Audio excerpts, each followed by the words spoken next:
Agradecemos a todos que têm estado conosco, estudando a palavra de Deus a cada semana. O tema dessa semana é espiritualismo exposto. Vamos fazer a oração para que Deus nos conduza. Nosso Deus e Pai, seja conosco, guia-nos a tratar de um assunto tão importante como esse. Pedimos essas bênçãos em nome de Jesus. O espiritualismo vem de contextos, né? Todo ser humano, já tem pesquisas científicas que mostram, né? Todo mundo se liga a alguma coisa, tem fé em alguma coisa. Mesmo, por exemplo, o ateu, ele tem fé de que Deus não existe, mas ele passa a ter fé em algumas coisas que não sejam Deus. Aqui, 1 Tessalonicenses 4, 16 e 17 fala que Deus tem um plano. E esse plano é fruto, né, de todas as coisas que têm ocorrido na humanidade. O ser humano pecou, o ser humano veio a morrer, e Deus traçou um plano. Qual era a solução? O homem tinha que morrer. Então Deus decidiu pagar a pena por nós. Jesus vem e morre em nosso lugar. Além disso, Jesus ressuscita, para que com a ressurreição ele possa dar uma nova vida para nós. Então esse é o plano da redenção. E Jesus, né, mostra para nós o que é a ressurreição, que é algo totalmente diferente de reencarnação. Nós vamos entender aqui as diferenças. 1 Tessalonicenses 4, 16 e 17 diz: porque o Senhor mesmo, dada a sua palavra de ordem, ouvida a voz do arcanjo, arcanjo significa chefe dos anjos, então Jesus mesmo vai vir e ele vai falar com a voz de arcanjo, porque ele é o chefe dos anjos. E vai ser ressoada a trombeta de Deus, e ele vai descer dos céus, como está escrito aqui, e os mortos em Cristo vão ressuscitar primeiro. Então aqueles que morreram crendo em Jesus, estão mortos, né, sepultados, vão ressuscitar antes de nós também estarmos com Jesus. Diz aqui, depois nós, os vivos, os que estiverem vivos, os que ficarmos, seremos arrebatados, juntamente com aqueles que foram ressuscitados. E seremos levados para onde? Entre as nuvens, para o encontro com o Senhor nos ares. Então, mostra aqui, nessa passagem, que Jesus não vai descer nessa terra na segunda vinda. Nós seremos o quê? Transformados e seremos levados para encontrar com Jesus nos ares. E diz que assim estaremos para sempre com o Senhor. Então tem coisas muito importantes aqui. Primeiro, né, que aqui também não está falando que aqueles que não morreram, que morreram não crendo em Cristo, não ressuscitam aqui. Só ressuscitam aqueles que morreram crendo em Cristo. Então o que vai acontecer com aqueles que morreram não crendo em Jesus? Tem uma explicação, a Bíblia explica. Romanos 14, 9 diz assim: porque foi para isto que morreu Cristo, e ressurgiu, e tornou a viver. Então Jesus morreu, ressurgiu, esse ressurgir é ressuscitar, tornou a viver. Então o que é ressuscitar é tornar a viver.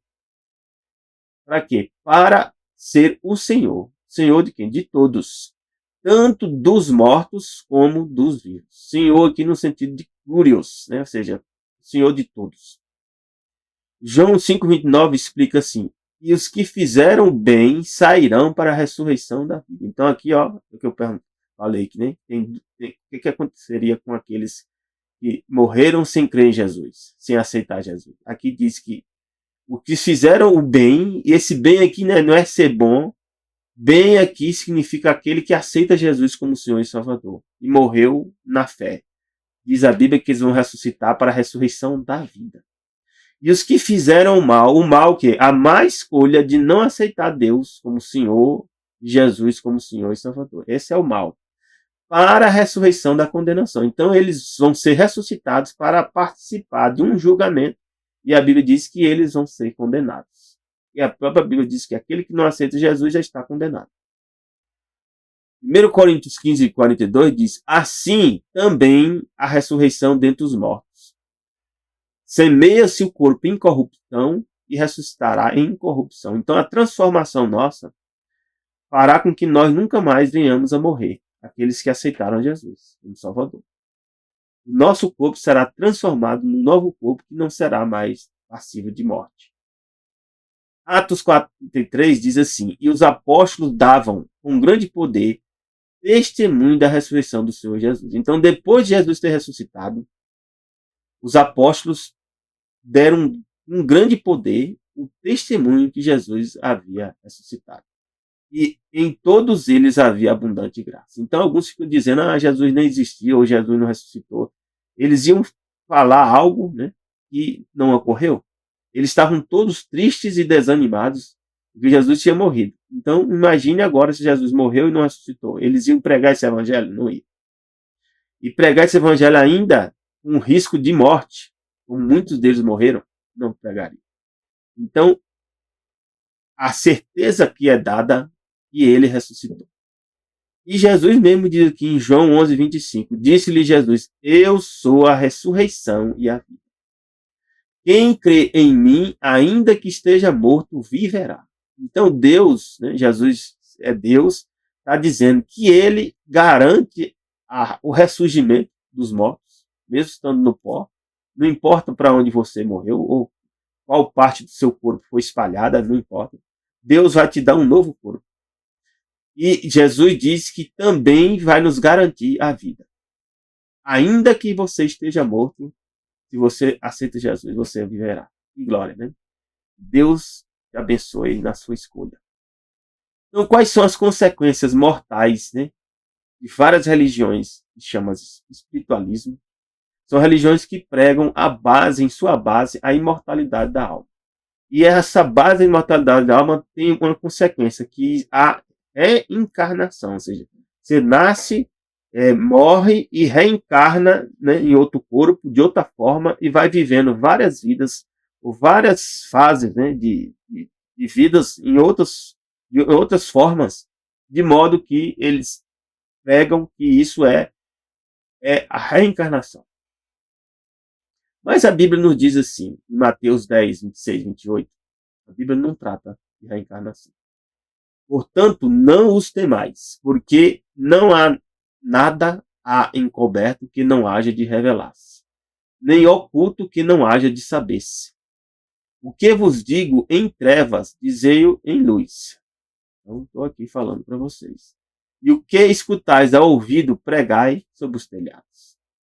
Não temais os que matam. Aqui no original a palavra matar é apokteino. E o significado de apokteino aqui é destruir, extinguir, abolir. Ou seja, aqueles que destroem o corpo. O corpo aqui no original está escrita a palavra soma.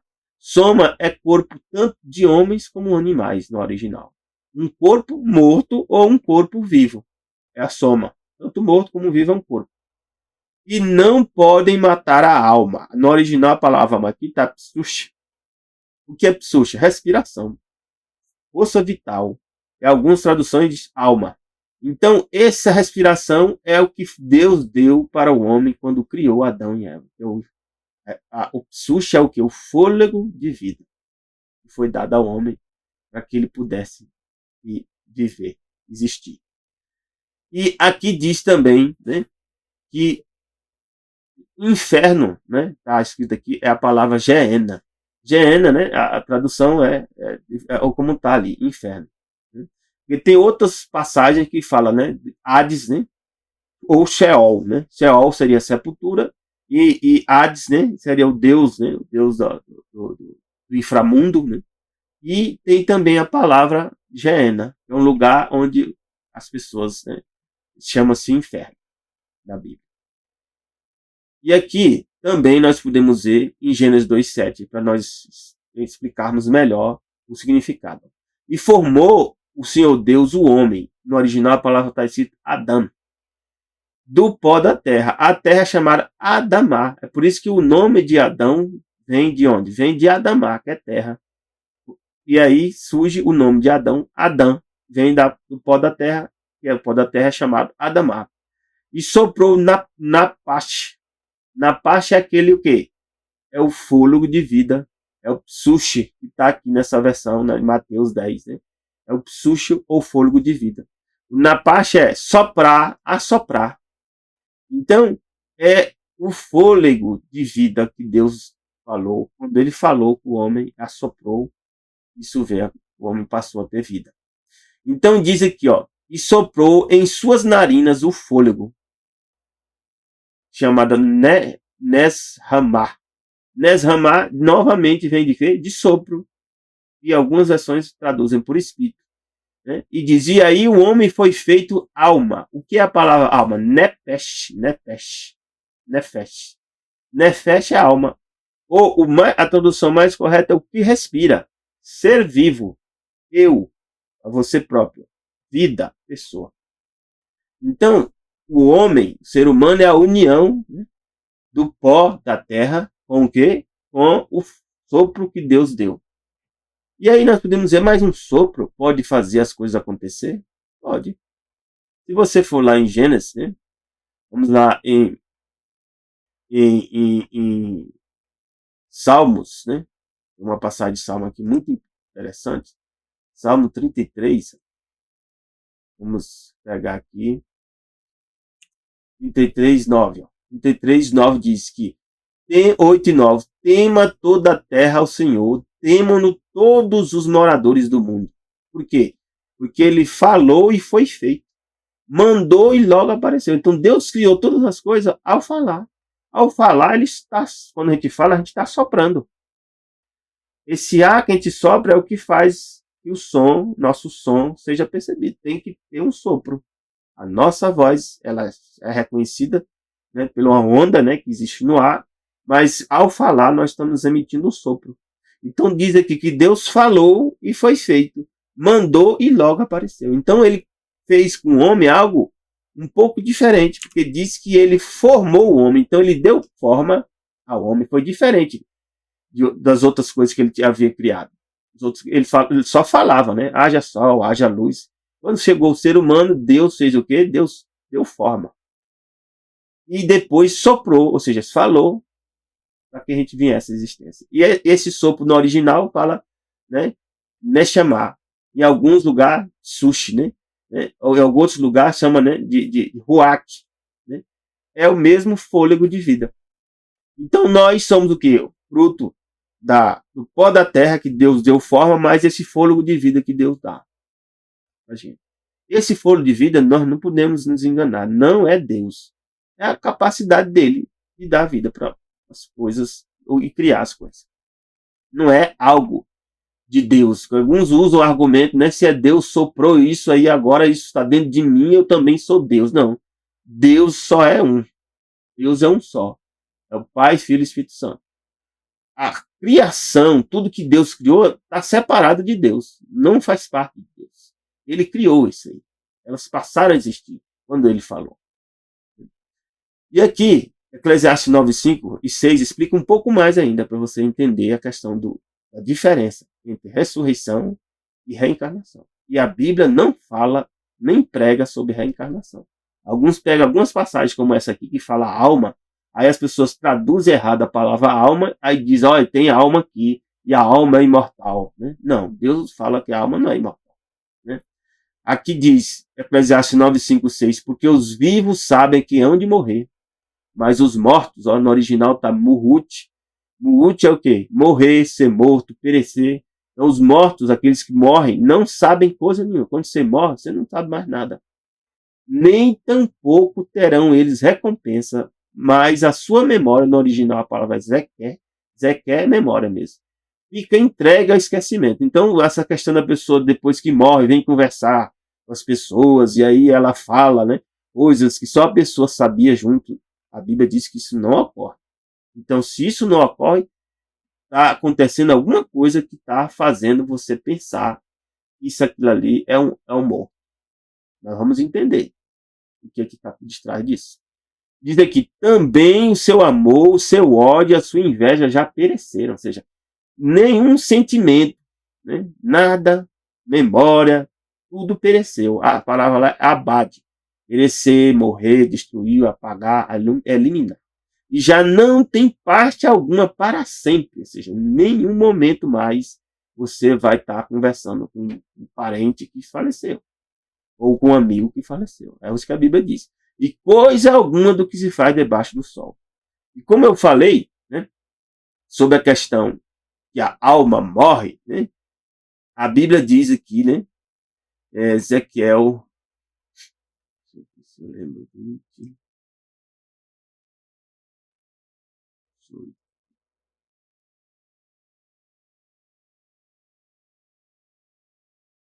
Deixa eu pegar.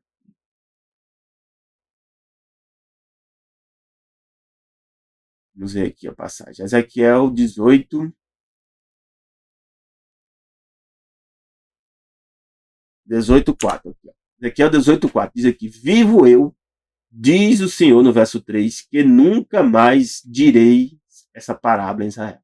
E Deus fala aqui: eis que todas as almas são minhas. Que almas é essa aqui? É o ser vivente, o ser vivo. Como é a do pai, assim também a alma do filho é minha. E aí Deus fala, ó, a alma que pecar, essa morrerá. Então isso aqui, ó, essa passagem mostra claramente que a alma morre. Ou seja, nós morremos. É totalmente diferente de alguns ensinamentos que as pessoas dizem que a alma é imortal. Não existe alma imortal. Deus está dizendo, a alma que pecar, ou seja, o ser vivo que pecar, essa morrerá. Vamos continuar. Então aqui, nós podemos ver que você não tem mais nada, não tem parte nenhuma com o que acontece na Terra depois que você morre. E a Bíblia diz aqui, normalmente, pegando aqui, ó, Deuteronômio 18, 10, 13, eu vou destrinchar aqui em detalhes mais passagens relacionadas a quem são essas criaturas que aparecem, que diz que são parentes, que são amigos, né? Que são seres iluminados, né? Que são seres que vêm de outros planetas, né? Seres que ele até diz que criaram a raça humana.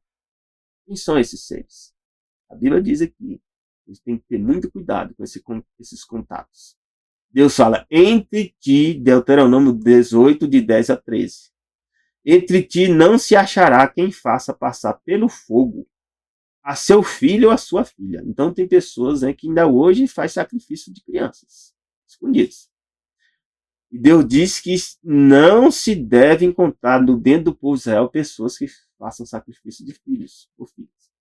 E aí ele diz mais, nem adivinhador. A palavra adivinhador é cacã. Cacã aqui, ó.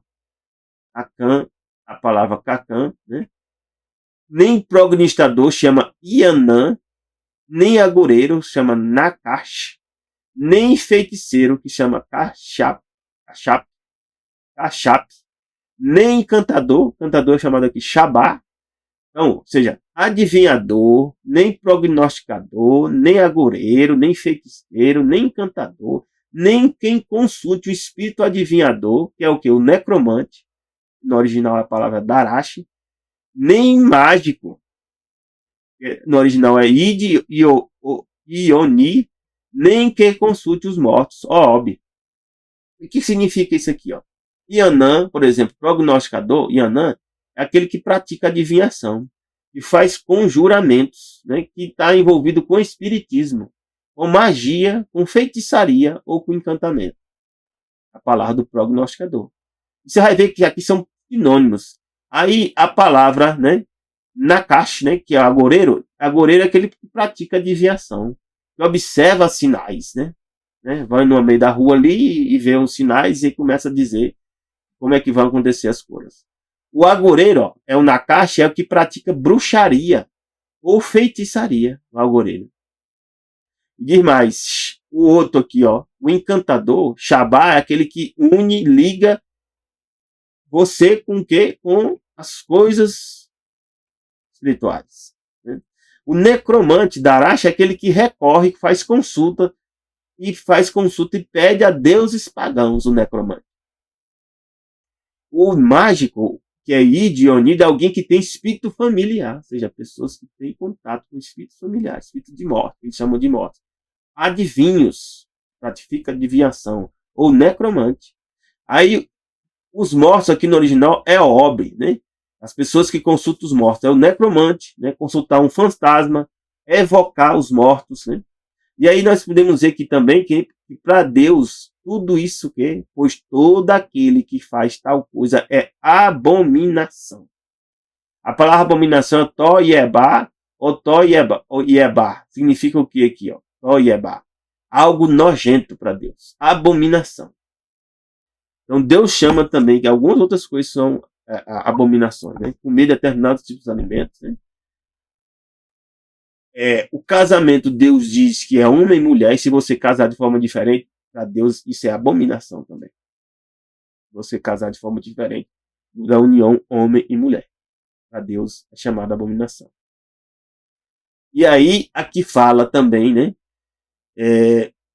Que, vamos dizer, pois todo aquele que faz tal coisa é abominação ao Senhor. E por essas abominações o Senhor teu Deus os lança fora de ti. Então o povo foi destruído, os povos foram destruídos quando o povo de Israel chegou, porque eles estavam envolvidos com esse tipo de coisa. Muitas coisas estão acontecendo de ruim hoje na face da terra, em vários lugares, em várias cidades, né, em várias partes do planeta da Terra, porque estão envolvidos com essas coisas. E aí Satanás vem para destruir tudo.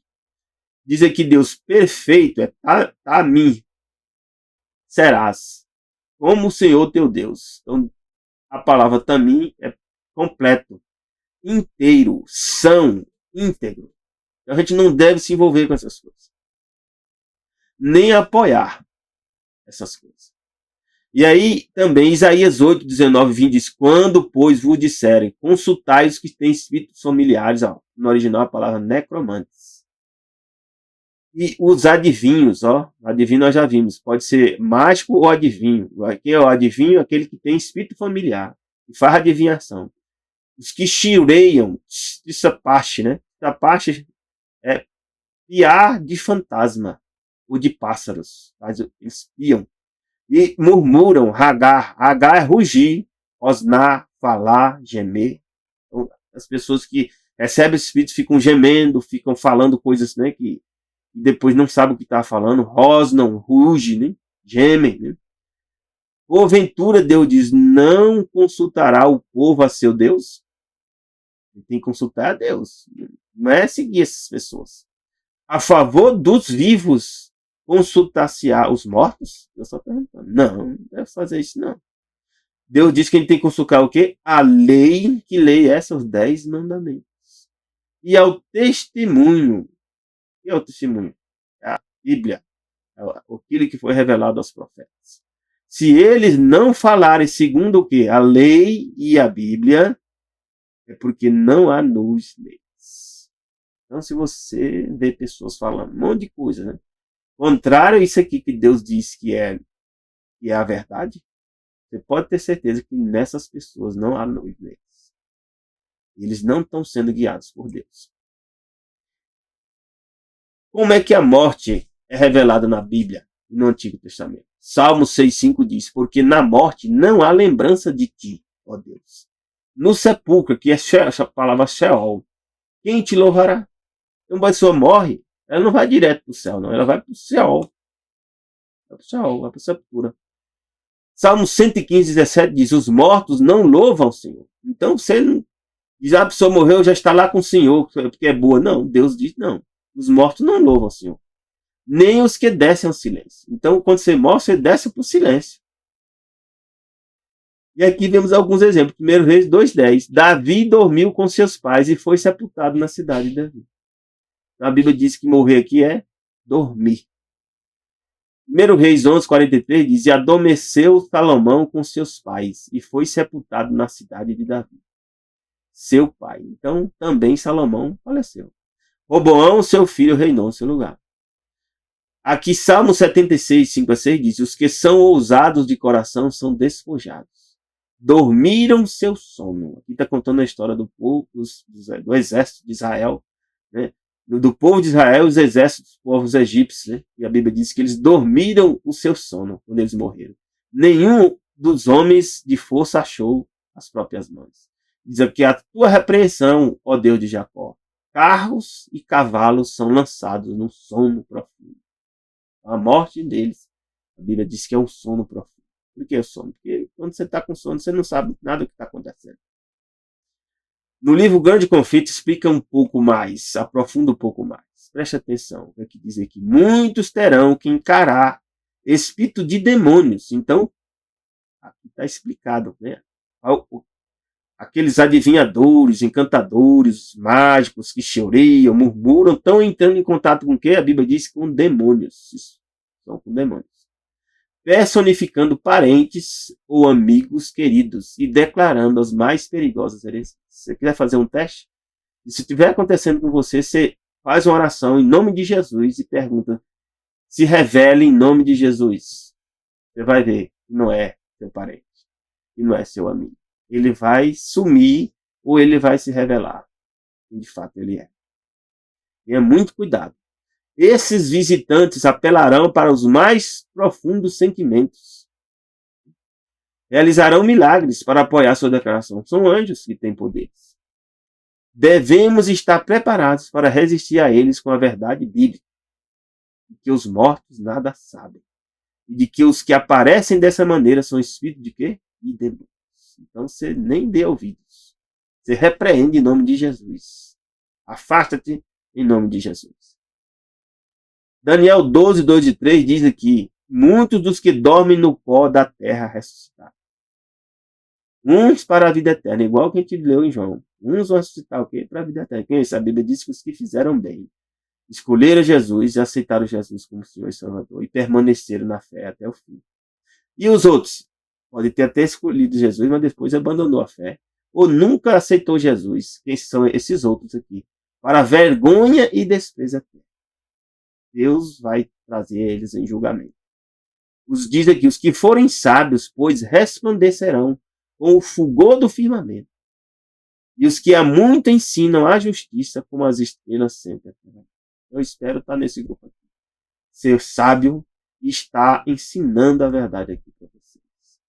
Deus te abençoe e que você possa fazer a sua escolha. Estar do lado de Jesus até o fim. No Novo Testamento, como é que Deus mostra a morte? Aqui tem um exemplo, João 11, de 11 a 14, diz, assim falou e depois disse Jesus, né? Lázaro, nosso amigo, dorme, mas vou despertá-lo do sono. Por que Jesus falou vou despertá-lo? Porque ele é Deus. Jesus fez um ato aqui, igual ele vai fazer quando ele voltar na segunda vinda e quando ele voltar na terceira vinda. Ele desperta o pó e as pessoas despertam. Jesus, vou despertá-lo. E disseram, pois, os seus discípulos, Senhor, se dorme, estará salvo. Então eles pensavam que Jesus estava falando que eles estavam, de fato, só dormindo. Mas Jesus dizia isso da sua morte. Eles, porém, cuidavam que falava do repouso do sono. Só que Jesus foi, de fato, explicar. Então Jesus disse claramente, Lázaro está morto. Mas para quem é Deus, a morte é o quê? É um sono. Amém? João 11, 21 a 25 diz, depois, disse, pois, Marta a Jesus, encontrou com Jesus, se tu, Senhor, se tu estivesses aqui, meu irmão não teria morrido.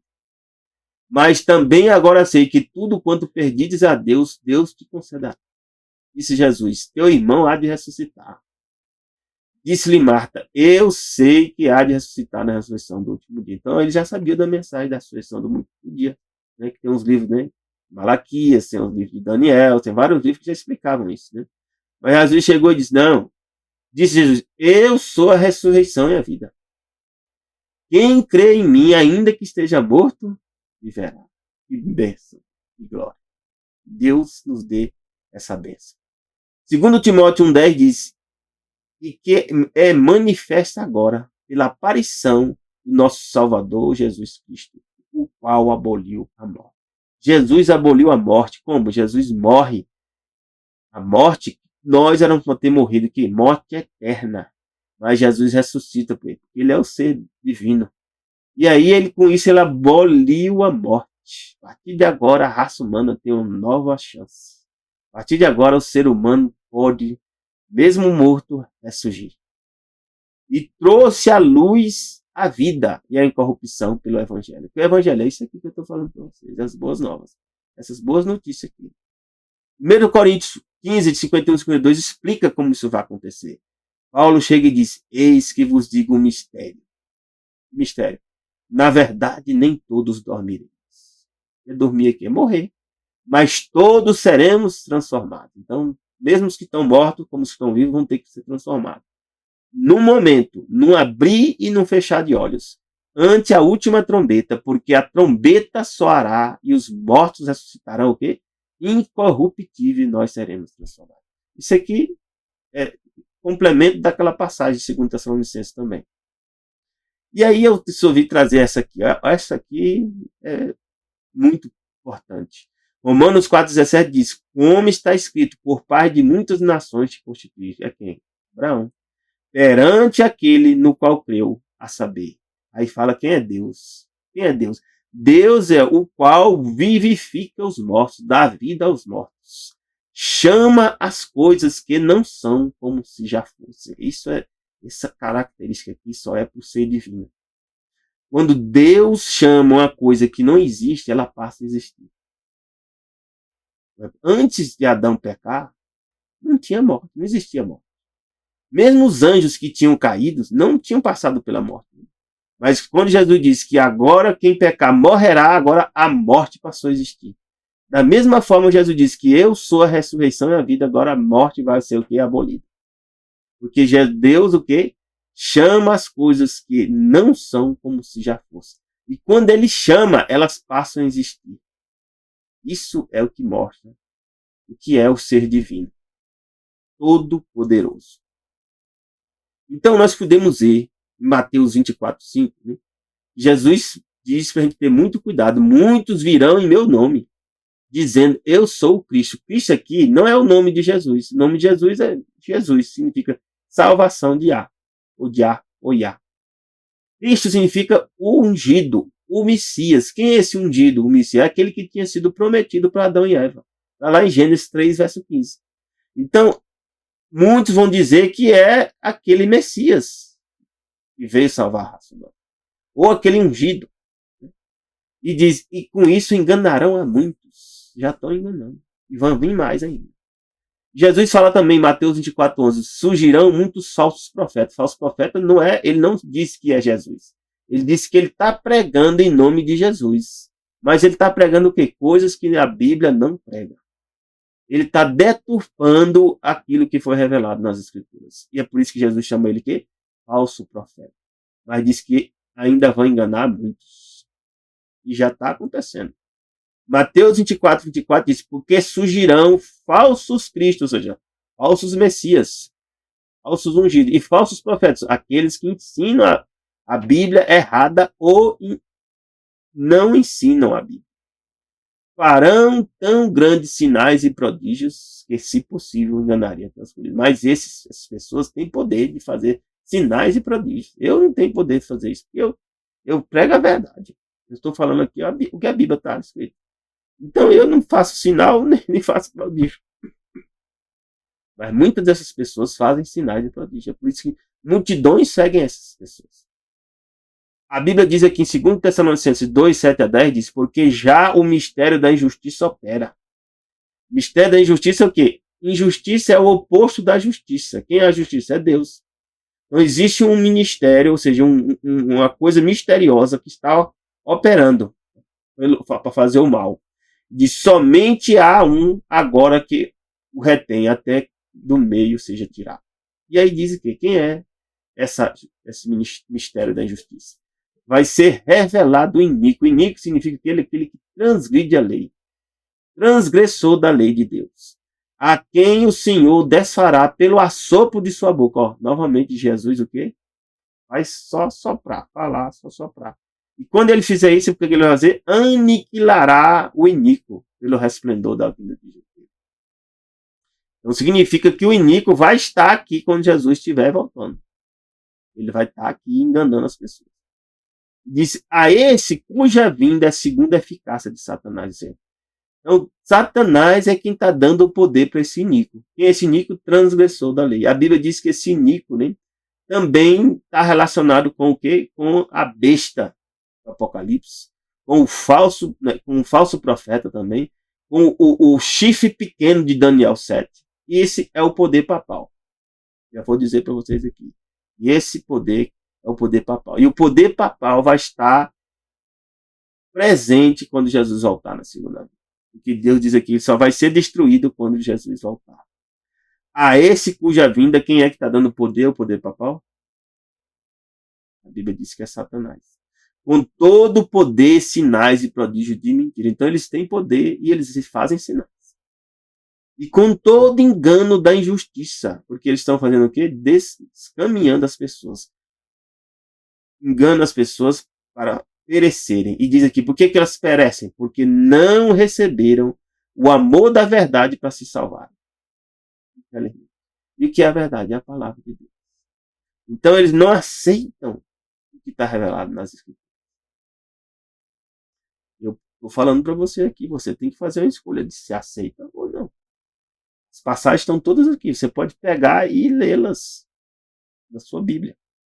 Conferir.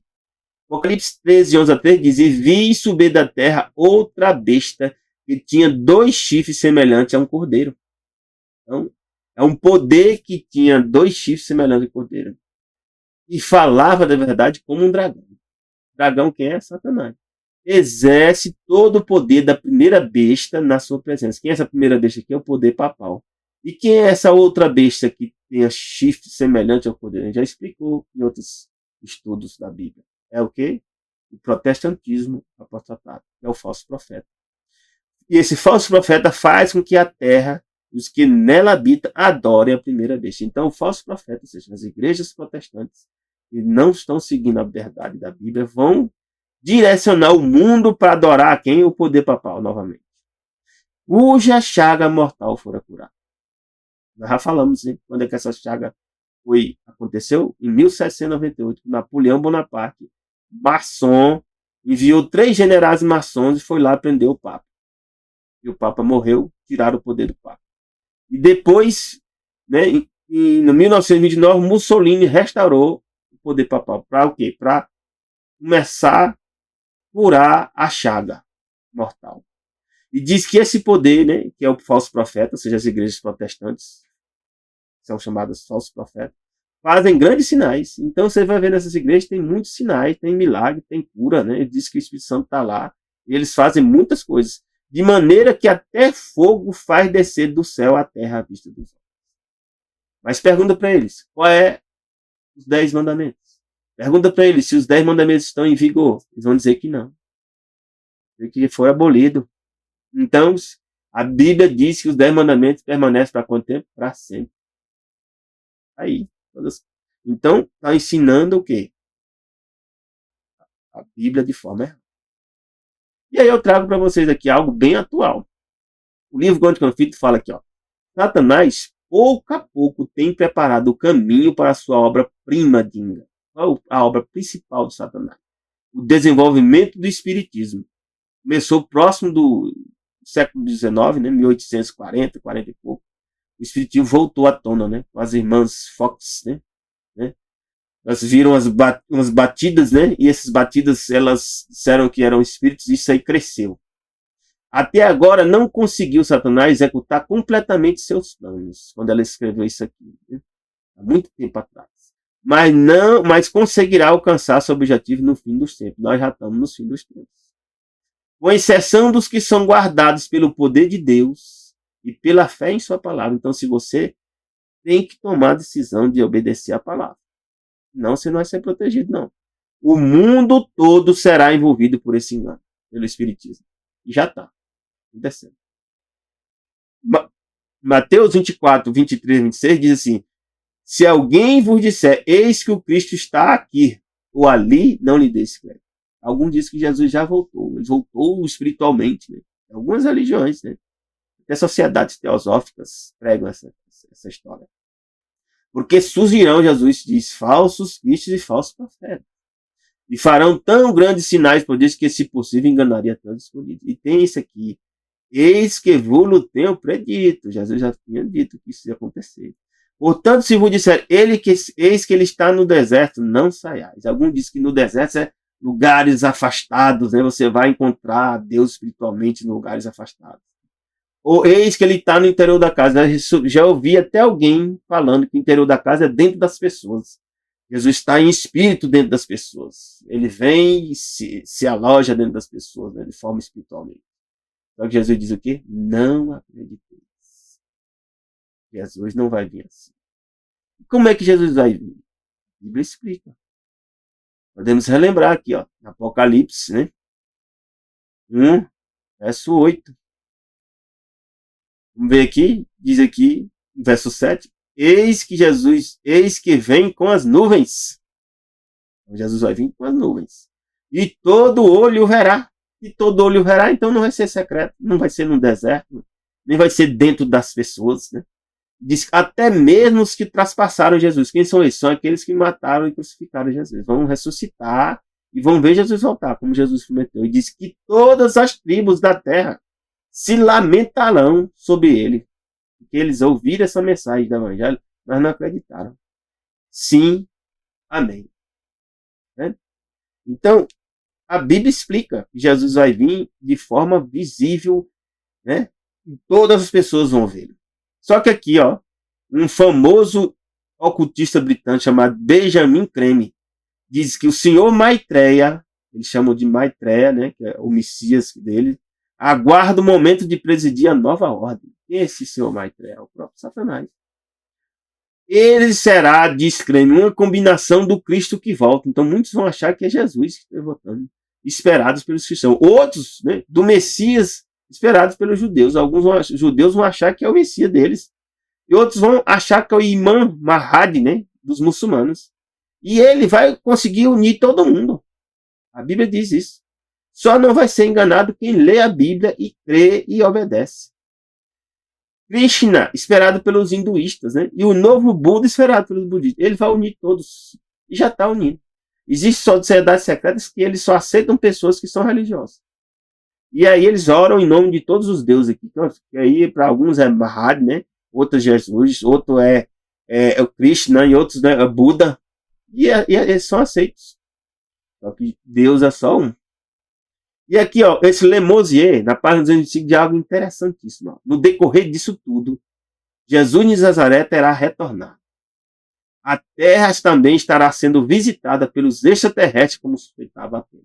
Então não duvide da NASA, em algum momento, em alguns países, né, começar a liberar informações sobre os extraterrestres. E existem extraterrestres? Existem. São os demônios. E eles têm tecnologia avançadíssimas. E eles vão se manifestar dizendo que são anjos que acompanham quem é Jesus de Nazaré. Aí eu trago para você a realidade em que nós nos encontramos. Você sabe, conhece um teatro? Um lugar onde as pessoas vão lá e assumem um papel e fazem algo que não é de fato deles? Pois aqui no livro Testemunho, Serviço Cristão, página 50, de Ellen White, eu li esse livro em 2002. Depois disso eu entendi muita coisa. Hoje eu consigo entender mais ainda. O mundo é um teatro. Você está num teatro. Seja bem-vindo. Quem são os atores? Os atores são seus habitantes. Nós, cada um de nós é ator. Então, você nasce homem ou mulher e depois você assume um papel de quê? Professor. É um ator. Um professor, um político, um médico, um policial. São papéis que você está assumindo. Marido, esposo, são papéis. Então diz que todos nós somos os atores e estão se preparando para fazer sua parte no último grande drama. Então nós estamos fazendo parte de um drama. Que drama é esse? Um poder de baixo está operando para desenvolver as últimas grandes cenas do drama. Que última grande cena é essa?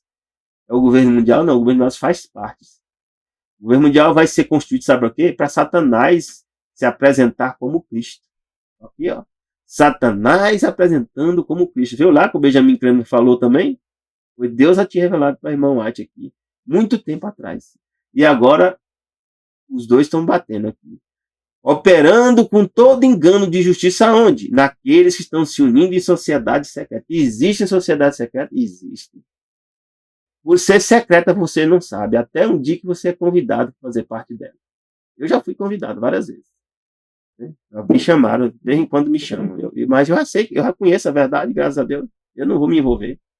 Aqui diz, né, à medida que se aproxima o segundo aparecimento de Jesus, do nosso Senhor Jesus Cristo, instrumentalidades satânicas são impelidas com o poder de baixo. Já estão operando. Satanás não somente vai aparecer como um ser humano, ó, vai dizer que é Jesus, mas vai personificar Jesus Cristo. Ele vai aparecer dizendo que é Jesus. E o mundo que tem rejeitado a verdade, o que acha que vai fazer? Vai receber o Senhor dos Senhores e Rei dos Reis. Aí o ateísmo aqui acaba. Não tem mais ateísmo. Eles vão ver Satanás, né, na forma de Jesus, e os anjos, né, que são extraterrestres, dizendo, olha, esse aqui é o Salvador. Esse aqui é o ser principal. Imagine que engano poderoso é esse. Se você não lê a Bíblia, você cai. E aqui diz, ó, mensagem escolhida, essa sociedade secreta oferece algumas vantagens que, do ponto de vista humano, parecem grande bênção. Você pode estar achando que está recebendo grande bênção. Mas quando são julgadas pelo padrão de Deus, por trás de suas aparentes vantagens, eles vão te dar vantagem. Para mim já prometeram dinheiro, riqueza, poder, né? Mas eu já sei, graças a Deus, a verdade. Quem é que está por detrás? Instrumentos satânicos. Quanto maior a renda atraída ao tesouro, tanto maior e mais profundo o mal. E você vai para e faz parte dessa sociedade secreta. O ganho profano que tem enriquecido essa sociedade, né? Há de, quando racheado em todos os seus efeitos, demonstrar-se uma maldição. E aí você vê o quê? Aquelas grandes fundações, né? Os grandes que controlam a maior parte da renda do mundo, né? Como BlackRock, né? Como Vanguard Groups, né? Você não sabe nem quem são, né? Mas só sabe que eles controlam a maior renda da humanidade. Fazem parte de sociedades secretas. As palavras proferidas por Elifaz a Jó verificam-se com respeito a essas associações. Quem está no meio dessa associação, é bom tomar a decisão de sair. Bem vi eu, o louco, lançar raízes. Ele lança raízes, cresce, prospera, fica rico, mas logo amaldiçoei a sua habitação. Essas sociedades secretas são armadilhas de Satanás. A sua rede para fazer o quê? Enredar as almas. Se você não sair dessa sociedade secreta, é muito difícil você escapar. Porque no final você vai estar preparando o mundo para a volta de quem? De Satanás, para a vinda de Satanás. Imagine, você está trabalhando contra Deus, infelizmente. Então, aqui diz, Testemunho, volumes 3, página 115. Devemos empregar agora toda a capacidade que nos foi confiada. Por isso que eu estou falando isso aqui. No sentido de transmitir para o mundo a grande mensagem de advertência. Uma coisa séria. Nessa obra, cumpre-nos preservar a individualidade. Eu não faço parte nem de sindicato de professores. Aqui diz que não nos devemos associar à sociedade secreta nem a sindicatos trabalhistas. Porque eles também estão sendo controlados pelo inimigo. Está juntando as pessoas igual feixes, né? Para levar todas as elas para a perdição. Devemos preservar o quê? A nossa individualidade. É difícil, não é fácil não. Evangelismo diz, aproximando do tempo em que teremos que permanecer sós, individualmente para responder pela nossa casa. Muito próximo. Estão se multiplicando, entrelaçando com poderio satânico os erros religiosos entre o povo. Hoje agora, né, casamento já não é mais casamento, né? Lei já mais não é lei, dízimo já mais não é dízimo, né? As comidas pode comer o que quiser comer, né? Ou seja, tá quase tudo, diz que quase não resta uma doutrina da Bíblia que não haja sido negada. É isso mesmo, é por isso que o mundo está dessa forma. Só que aqui diz, segundo João 1,9, todo aquele que prevarica, o que é que prevarica? É aquele que abandona e não persevera na doutrina de Cristo, não tem a Deus. Alguns falam, prega o amor de Jesus, não prega a doutrina, porque aqui diz, você tem que perseverar na doutrina. O que é a doutrina? É a palavra de Deus. Se você não segue a palavra de Deus, você está já sendo enganado. Quem persevera na doutrina, ou seja, na palavra de Deus, de Cristo, esse tem tanto o Pai como o Filho. Tá bem? Isso nós estamos lendo a Bíblia aqui. Efésios 6,18 diz, orando em todo tempo e com toda oração e súplica no Espírito. Ore, meu irmão, por você, por seus familiares, ore pelas pessoas, pelos políticos, por todos. Vigiando nisto com toda perseverança e súplica por todos os santos. E aqui eu concluo, 1 Timóteo 4,16. Tem cuidado de ti mesmo e da doutrina. Então, cuida de você e da doutrina. Persevera nessas coisas, porque fazendo isto, te salvarás tanto a ti mesmo como aos que te ouvem. Que Deus te dê um bom fim de semana. Já deseja-te um feliz sábado. E começa quando? Pôr do sol da sexta e vai até o pôr do sol do sábado. Graça e paz de Deus para ti e teus familiares. Amém.